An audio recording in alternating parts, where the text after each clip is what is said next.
I have been working with science for years, but of course my channel was removed, so whatever. But I am here to tell you that information can completely be totally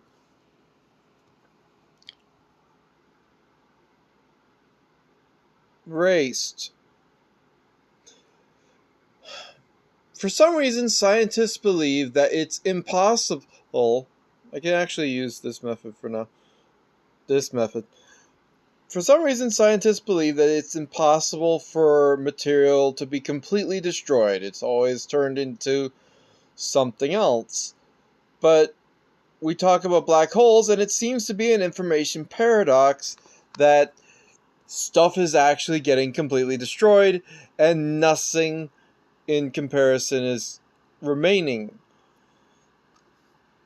The silly idea also consists of the theory that we can predict all the stuff that ever happened if we know everything that's happening now. Because if we know where all the matter has been and its trajectory and stuff, we can backtrace it all and then find out all the stuff that has ever happened. This is a stupid notion because it's actually impossible to backtrack a book in basic terms and just find out what it was after it's been turned into ash. We have no idea what the words were, and we have no idea what else could have been on the book. We only know that there likely was letters on the book. Pictures, there's no way to know. But scientists still say it's an information paradox. There's no paradox. Stuff gets destroyed.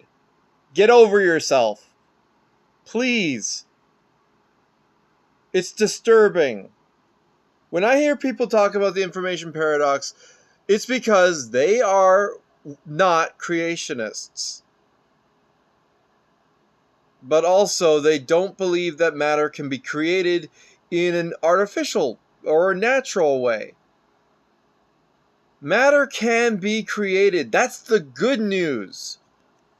Why do I say firmly that information can be completely destroyed? Well, it's simple. Trains, toasters, anything. I recently saw this video and it was awesome about the fact that... Quaint. Turn the volume down, please, you bitch. When the smoke is happening in a train, it's because the fire isn't being fully destroyed. Or the fire material isn't being fully destroyed. This video talks about it greatly. Those can also cause smoke. Smoke means that there is not enough air for the amount of volatile. If the air supply is increased, it should die down. If all the air possible is provided, but too much coal is fired at a time, it will only go to waste as black smoke. And so in the UK, they really try to manage the top of the fire and the combustion of things after the firebed. And this is more important in most of the engines over there versus most of the engines in the States. It's because they are smaller, and the flues are shorter, and the tubes are shorter, depending on how they're equipped. That means there's less time for everything to burn out before it gets out the stack. And they're also not necessarily working the engines as hard as an American. The point is that the fuel is completely burned away. This is not a black hole we're talking about. We're talking about entire whole beds of coal being completely turned into nothing. There isn't ash. It's being completely atomized in a train. The information paradox is a hoax. Scientists don't want you to think about it because they don't want you thinking that we're going to run out of matter eventually. The truth is, yes, we will run out of matter until we consider and find a way. This misinformation is basically not preventing, but it is basically making it less likely that we're going to try to look for ways to make matter. Oh yeah, we could do fission and fusion, change around the stuff that already exists, but how can we create matter itself from basically what we would consider to be otherwise nothing? The answer is quarks. It's possible, even with a basic amount of science. All you really need in order to make quarks is the ability to pull a quark out from the rest of the atom, because it's the tiniest part. Once you do that, it makes another pair. If you do it enough, with like a tuning fork, a vibration frequency of like many gigahertz and all of that, or terahertz, you possibly could be able to make matter just flow out like a fountain, seemingly from nothing. Basically from the matter is basically organized energy. And when these quarks are reformatted, they can be possibly turned into proper atoms, and then after that, proper molecules, and just anything. We could be making hydrogen and then using that to run our fusion reactors.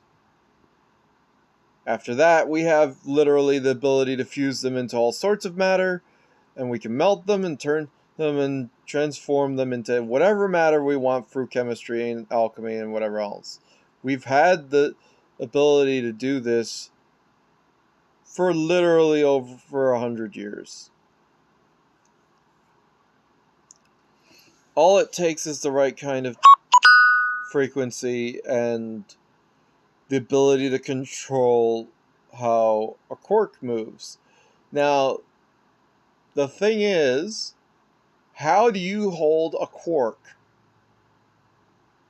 Well, the answer is it's not very simple. In order to do it, you have to have some kind of control over the matter on the tiniest scales. And the problem is there's no way of making a structure out of matter that is any smaller than an atom, because that's the tiniest that we can ever make a structure. Because that's how the bonds work in every seance. We can't like make any seance.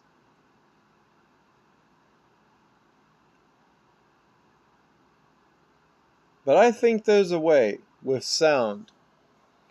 I think there's also a way with using high amounts of energy. And even I've heard there are others who have been able to already start making quark factories or something. Just making automatic hydrogen or something.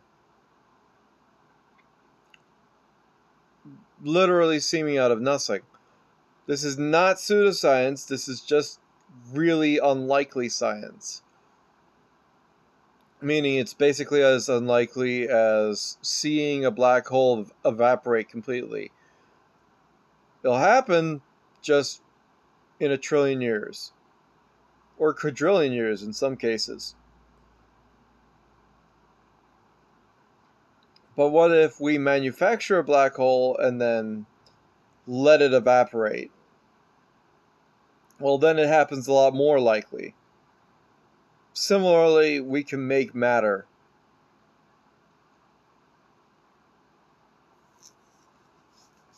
Now, why is it important that we have either one, a finite amount of matter that if we were to evaporate the entire or disintegrate the entire universe, we would literally have nothing left.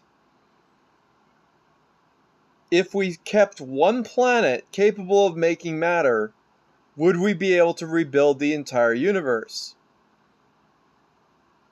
That's what I'm saying. Yes, we can. The idea and concept of the information paradox is to say that we can't make matter. Because they say, oh, the information, they changed the format of the wording from matter to the wording of information because they want to veer you away from reality a little bit.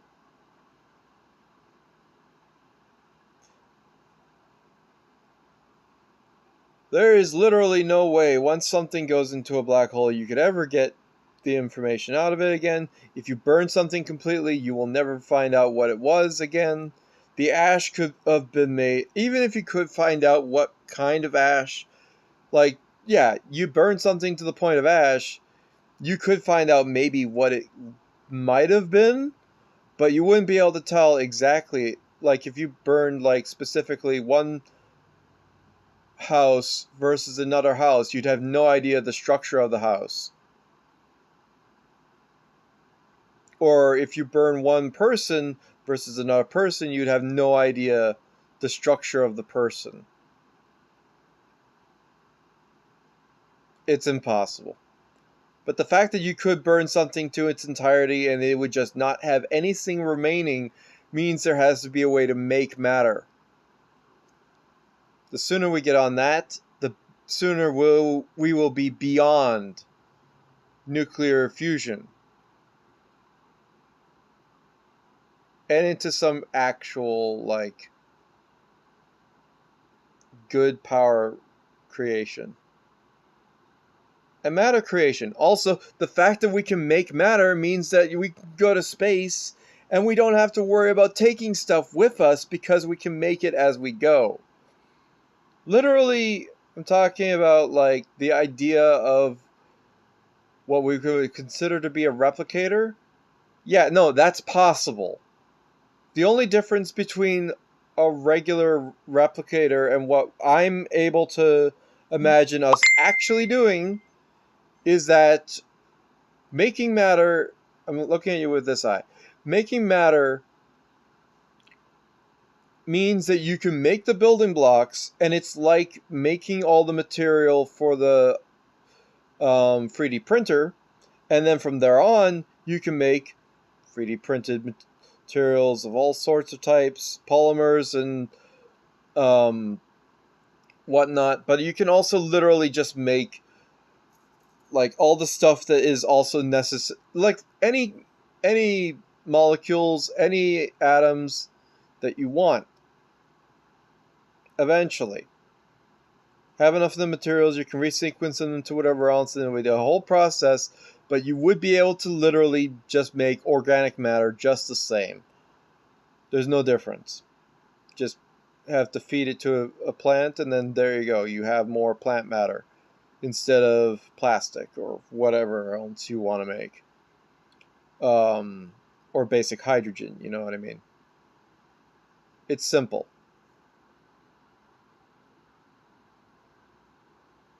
Now it's this eye I'm looking at you with. Anyway, hope you find this science video interesting, enlightening. Scientists, stop talking about the information paradox. You are wrong. Get over it.